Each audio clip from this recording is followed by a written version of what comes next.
Hello students, in our last class we discussed about data capturing. Data capturing is basically to capture some data from various resources like keyboard, mouse, barcodes, QR codes, social media comments or Google search. So basically these are the data and the data capturing is capture the data from these resources. We saw the problem in the data capturing because the data is of heterogeneous nature, so you cannot categorize the data easily. So there were some problems in the data capturing part. It is not that much easy. And then we later studied about the data storage. So when we capture the data, we have to store that data somewhere. Basically we basically in the big organizations we need databases and the database servers to store those databases. We saw that there are problems in the databases queries when the data becomes larger, when the large amount of data coming frequently, coming in large amount, so it's not easy. Also that storage, for the storage we need database servers, the basically specified hardware and software machines. So for that also we need high cost and high maintenance, so data storage is also not an easy task. And then we saw the data retrieval, because data retrieval is the fetching of data from the database, and the data, as the database become larger, the retrieval of data is also not easy, because when the database becomes larger the fetching becomes slower, so the retrieval process is also not easy. And then we saw the data deletion. So we studied an important concept that when we delete some data in a computer, basically the entire data is not deleted at the bit level, because when a data is stored in a computer database or computer, basically in a computer hard disk, the data is stored at a bit level. We discussed about that. But when if we delete that data at the bit level, that would be very time consuming. And suppose if I want to delete a movie that is of 1 GB, then it will take a huge amount of time. It may take an hour also to delete just 1 GB of movie. So what we do is that we also have an address entry. We have an address that shows that says that okay, this movie is stored at this location. So whenever delete that movie, it basically frees that address entry. So now address represents to null, basically free, so it does not represent to that data. So we just move that pointer, okay, or we say that this pointer is now free. So this way data is deleted. We discussed all these things. So now what is the data recovery, which is our next topic. So data recovery is basically recover those deleted data. Okay, so data recovery is basically, we will study data recovery is the process of recovery of deleted or corrupted data, कि जो हमने data delete कर दिया है या हमारा कोई data corrupt हो चुका है तो उसको वापस रिकवर कैसे करेंगे। ठीक है, ये कोई थ्योरेटिकल कॉन्सेप्ट नहीं है। देखिए, आप जब कंप्यूटर यूज़ करते हैं तो भी अगर एक्सीडेंटली कुछ आपसे डेटा डिलीट हो जाता है तो हम उसको सॉफ्टवेयर के यूज़ से वापस रिकवर कर सकते हैं, और यही हम वही बात यहाँ पर कर रहे हैं। सो देखो, लेकिन ये पॉसिबल कब है? हर समय तो ऐसा नहीं हुआ कि मैंने कुछ भी डेटा डिलीट कर दिया। आज से 10 साल पहले अगर मैंने कोई डेटा डिलीट कराया या फिर 1 साल पहले भी मैंने कराया, तो क्या मैं उसको रिकवर कर पाऊँगा? ये पॉसिबल नहीं होता। तो कब एग्जैक्टली पॉसिबल नहीं है डेटा रिकवर कर पाना, और कब पॉसिबल है? तो देखो, इसको थोड़ा सा समझने की कोशिश करते हैं। देखो, जैसे ये मेरी हार्ड डिस्क है, सपोज कि ये मेरी हार्ड डिस्क है, और इस हार्ड डिस्क में मेरा ये जो डेटा है, ये इस हार्ड डिस्क में मेरा ये डेटा जो है यहाँ पर स्टोर है। ठीक है, और मान लो मेरा कोई एक पॉइंटर है, बेसिकली हार्ड डिस्क में ही वो पॉइंटर होगा जो बता रहा है मेरे को कि ये जो बेसिकली मेरा पॉइंटर है जो इस डेटा की लोकेशन को रखता है। तो अगर इस पॉइंटर पर अगर इस पॉइंटर को मैं फ्री कर दूं या इसकी वैल्यू को मैं यहाँ से ना शो करके, इस लोकेशन को ना शो करके केवल नल शो कर दूं कि ये जो लोकेशन है अब किसी को भी पॉइंट नहीं कर रही है, तो इसका मतलब ये हो जाएगा कि जो मेरा जो डेटा है नाउ डिलीटेड, ठीक है, and this is the pointer, ठीक है, जो कि उसका एड्रेस रखता है डेटा का। तो बेसिकली अगर मैं इस पॉइंटर की वैल्यू को नल कर दूं तो जो मेरा डेटा है इस तरह से लगेगा कि कोई डेटा अब है ही नहीं, तो पूरा डेटा जो है वो डिलीट नहीं हो रहा है, केवल वही है। तो वो डेटा जो ऐसे की ऐसे रखा हुआ है मेरी हार्ड डिस्क के अंदर, जिसको अभी कुछ ओवरराइट नहीं हुआ है, ओवरराइट का मतलब, ओवरराइट का मतलब है कि कोई ऐसा दूसरा डेटा यहाँ पर नहीं आया है जिसने इस डेटा को ओवरराइट कर दिया है। क्योंकि देखो अगर मैंने कोई नया डेटा डाला तो हो सकता है कि वो डेटा जो है इस लोकेशन पर स्टोर हो जाए, ठीक है, तो इसका देखो कुछ पोर्शन इसके साथ ओवरलैप हो चुका है, इसका मतलब जो ये पहले वाला डेटा था ये ओवरराइड हो चुका है। और जैसे इसीलिए अगर कोई मैं नया डेटा इंसर्ट करता हूँ और जो नया डेटा है मेरा, अगर वो पुराने डेटा की लोकेशन पर अगर एंटर होता है तो इसका मतलब है कि जो मेरा पुराना डेटा है अब वो रिकवर नहीं हो सकता।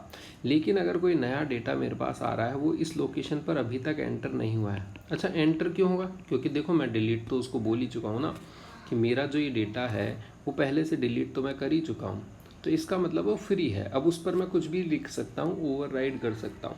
तो अब जो मेरा नया डेटा आएगा वो फ्री स्पेस पर भी जा सकता है और जो मेरा ये जो डेटा है इस पर भी जा सकता है, जो कि बेसिकली फ्री ही है अब, क्योंकि मैंने उसको डिलीट तो इग्नोर कर ही, डिलीट तो उसको इंडिकेट कर ही दिया है। तो जो अगर मेरा नया डेटा आ रहा है अगर वो इसके साथ ओवरलैप कर जाता है तो इसका मतलब ये जो डेटा है अब वो रिकवर नहीं हो सकता, ठीक है। कुछ पार्ट उसका रिकवर हो सकता है, जैसे कि ये वाला पार्ट जो है ये रिकवर हो जाएगा, लेकिन ये वाला पार्ट अब रिकवर नहीं होगा, ठीक है। तो आप समझ चुके हैं अब कि कौन सा डेटा हमारा रिकवर हो सकता है जो कि ओवरराइड नहीं हुआ हो और कौन सा रिकवर नहीं हो सकता, ठीक है। नाउ सी,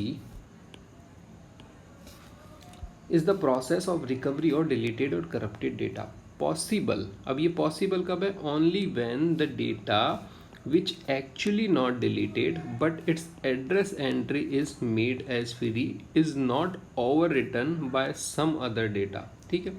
तो वही चीज़ है जो हमने डिस्कस करी है कि पॉसिबल कब है? जबकि जो डेटा है which actually not deleted but it's address entry is made free, कि मतलब वो डेटा जो कि एक्चुअली में डिलीट हुआ ही नहीं था, केवल उसकी एंट्री ही जो है हमने फ्री करी थी, अब उस पर कोई भी जो है ओवर रिटर्न नहीं है बाय सम अनदर डेटा। अगर ओवरराइड नहीं किया है तो उसको रिकवर करा जा सकता है, ठीक है। तो ये है। अब इसमें now we see the prevention की क्या कर सकते हैं कि डेटा हमारा डिलीट ना हो एक्सीडेंटली, एक्सीडेंटली नहीं मतलब जानबूझकर, इंटेंशनली कोई इसको डिलीट ना करे। उसके लिए क्या कर सकते हैं? उसके लिए पासवर्ड लगा सकते हैं, उसके लिए एनक्रिप्शन कर सकते हैं, ठीक है। एनक्रिप्शन आपने वर्ड शायद सुना होगा, ठीक है, ज़्यादा इसके बाद में डिस्कस नहीं करेंगे, बस बात ये समझ लो कि हम जो है उसकी फॉर्म को चेंज कर देते हैं ताकि उसको कोई रीड ना कर सके, ठीक है। तो ये तरह से होता है, एक एनक्रिप्शन होता है, एक डिक्रिप्शन होता है। अभी हमारे टॉपिक के बाहर हो जाएगा, आउट ऑफ सिलेबस है, so we will not go into the detail.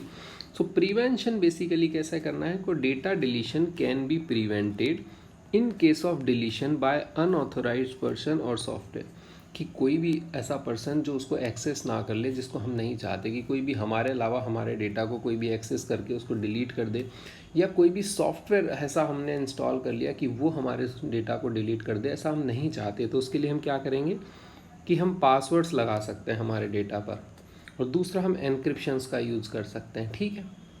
So this was the prevention. So we discussed about data deletion, we discussed about data recovery, we also discussed about the prevention method. And now we see what is data shredding. देखो data shredding क्या होता है? Data shredding ये होता है कि जो हमने डेटा डिलीट कर दिया है ना, वो रिकवर ना हो सके, उससे बचने के लिए। अच्छा, तो why do we need that, कि हम ऐसा क्यों चाहेंगे कि हमारा डेटा रिकवरी ना हो? देखो हम तब ऐसा चाह सकते हैं कि जब हमने हमारी जो हार्ड डिस्क है जिसमें हमारा डेटा था वो किसी को बेच दिए, ठीक है। हमारे पास हार्ड डिस्क थी लेकिन अब हम नहीं चाहते वो हार्ड डिस्क रखना, हमने वो दूसरे को बेच दिए, और लेकिन हमने हमारा डेटा अगर श्रेड नहीं किया है, हमने मान लो कुछ उसमें डेटा था, मूवीज़ वगैरह है, हमारा कोई पर्सनल डेटा था, हमने बस डिलीट करके छोड़ दिया, तो आप ये देखो कि एड्रेस एंट्री फ्री हुई है, अभी डेटा एक्चुअल में डिलीट नहीं हुआ है। तो जिसको हम दे रहे हैं, या हमने किसी फ्रेंड को भी हमारे एक दिन के लिए कोई पेन ड्राइव दी या हार्ड डिस्क दी, तो हमारा डेटा जो है डिलीटेड रिकवर कर सकता है। तो वो कब रिकवर ना करे, जब हम क्या करेंगे, तब एक्चुअली हम हमारे डेटा को डिलीट कर दें। तो वो जो एक्चुअल डिलीशन जो होता है ना डेटा का, वो होता है डेटा श्रेडिंग। ठीक है, तो ये क्या है, is a process to shred the data on a storage device so that deleted data can not be recovered. अगर आपने श्रेड कर दी अपनी हार्ड डिस्क को, तो अब जो है, अब आपका जो है डेटा डिलीट नहीं होता। अब देखो श्रेडिंग क्या होता है। श्रेडिंग देखो, आप बेसिकली ये समझ सकते हो कि मान लो यही हमारी जो हार्ड डिस्क है, ठीक है, और इसी हार्ड डिस्क में हमारे पास ये कुछ डेटा लिखा हुआ है। ठीक है, ये तो हमारा जो डेटा है, और बाकी जो हमारी जैसे देखो पर्सनल कोई फाइल थी, और जो ये है ये मैंने डिलीट कर दी। ठीक है, तो डेटा श्रेडिंग क्या होता है, डेटा श्रेडिंग वो होता है कि जो हमारी जो एक्चुअल फाइल्स अभी प्रेजेंट है, उसके अलावा जो भी फ्री स्पेस है ना, उसको एक बार ओवरराइट कर दे, कैसे न तैसे। ठीक है, जो फ्री स्पेस जो है ना हमारा, उसको जो है ओवरराइड कर दे किसी न किसी मेथड से, ताकि जो है एक्चुअल डेटा जो है वो रिकवर ना हो पाए। ठीक है, इन सब को छोड़कर जो भी हमारा जो ये है, इस सब को ओवरराइड कर दे किसी न किसी डेटा से, ताकि जो एक्चुअल डेटा है वो रिकवर ना होता है। तो ये जो है डेटा श्रेडिंग का प्रोसेस होता है। ठीक है, so we have also seen the shredding, data shredding, data recovery, data deletion, prevention, data shredding. We have discussed these things. Now let us see discussed about softwares. Okay, so software, you all know that software is one that we cannot touch, hardware is one that we can touch. Hardware को हम touch कर सकते हैं, software को हम touch नहीं कर सकते। ऐसा भी कहते हैं कि हार्डवेयर वो है जिसको हम देख सकते हैं, और सॉफ्टवेयर वो है जिसको एक्चुअली फिजिकली हम व्यू नहीं कर देख सकते, कि मतलब एक्चुअली क्या सॉफ्टवेयर है। ठीक है, थोड़ा कन्फ्यूजिंग है ये समझना, क्योंकि हमको लगता है कि हम सॉफ्टवेयर देख रहे हैं, लेकिन टच करने वाली चीज़ हम समझ सकते हैं कि जब हम टच कर रहे हैं तो किसी हार्डवेयर को ही टच कर रहे हैं, सॉफ्टवेयर को टच नहीं कर सकते। ठीक है, तो let us see what is a software. Hardware needs to be operated by a set of instructions. These set of instructions are referred to as software. देखो, जो भी हार्डवेयर है ना, वो अपने आप से काम नहीं करेगा, उसको कुछ सेट ऑफ इंस्ट्रक्शंस दिए जाएंगे, और वो जो सेट ऑफ इंस्ट्रक्शंस है वो सॉफ्टवेयर के यूज से ही दिए जा सकते हैं। मतलब सॉफ्टवेयर का यूज़ करके ही जो है हम इंस्ट्रक्शंस जो है हार्डवेयर को दे सकते हैं। जो भी हम प्रोग्रामिंग वगैरह करते हैं बेसिकली सॉफ्ट हार्डवेयर में, वो क्या होती है, सॉफ्टवेयर के थ्रू ही तो प्रोग्रामिंग होती है ना। बेसिकली ये जो सारी चीज़ें सॉफ्टवेयर की कैटेगरी के अंदर आती है, जो प्रोग्रामिंग्स वगैरह हुई हमारी, बेसिकली प्रोग्राम्स वगैरह क्या है, ये सॉफ्टवेयर ही तो हैं। तो जो भी है हार्डवेयर, बेसिकली हार्डवेयर को कुछ इंस्ट्रक्शंस देने होते हैं, वो इंस्ट्रक्शंस जो है सॉफ्टवेयर की फॉर्म में, प्रोग्राम्स की फॉर्म में ही दिए जाते हैं। Software can not be touched. ठीक है, एग्जांपल्स क्या होते हैं, देखो जो ऑपरेटिंग सिस्टम्स हैं हमारे, वो सॉफ्टवेयर ही होते हैं। विंडोज़ हो गया, लिनक्स हो गया, जैसे ऑपरेटिंग सिस्टम्स कौन से हो गए, विंडोज़ हो गया, विंडोज़ 10 हो गया, ये सारे हमारे ऑपरेटिंग सिस्टम्स हैं। MS ऑफिस हो गया, ये भी हमारा ऑपरेटिंग, ये हमारा क्या है, सॉफ्टवेयर है। ऑपरेटिंग सिस्टम हमने देखे उबंटू, विंडोज़, तो ये सारा क्या, ऑपरेटिंग सिस्टम भी एक सॉफ्टवेयर है। फिर MS ऑफिस भी एक सॉफ्टवेयर है। MS ऑफिस में क्या होता है, वर्ड, एक्सेल, पावर पॉइंट, तो ये भी सॉफ्टवेयर की कैटेगरी में आते हैं। वीडियो प्लेयर्स जो होते हैं लाइक VLC हो गया हमारा, MX प्लेयर्स हो गए, ये सारे काय में आते हैं, सॉफ्टवेयर की कैटेगरी में आते हैं। फोटो एडिटर्स लाइक जिम्प वगैरह क्या होते हैं, ये भी सॉफ्टवेयर की कैटेगरी में आते हैं। So we see the file stored on a storage device. ठीक है, अब now we will see differentiate between these two terms, what is a soft copy and what is a hard copy. कि soft copy क्या होती है, hard copy क्या होती है। A file stored on a storage device is referred to as a soft copy and its print out is called a hard copy. देखो, जो भी हम कंप्यूटर में फाइल बनाते हैं, बेसिकली वो फाइल क्या होती है, चाहे इमेज फाइल हो, चाहे ऑडियो फाइल हो, चाहे वर्ड फाइल हो, चाहे पावर पॉइंट फाइल हो, जो भी फाइल है बेसिकली वो क्या है, एक सॉफ्ट कॉपी ही है। और जब हम उस सॉफ्ट कॉपी का प्रिंट आउट ले लेते हैं प्रिंटर की मदद से, तो वो हमारे पास पेज में आ जाती है। तो पेज में जो आ जाती है तो हम उसको कहते हैं हार्ड कॉपी, की हार्ड कॉपी फॉर्म में आ चुकी है। ठीक है, so this is the difference between soft copy and hard copy. So we have seen that what are the types of software.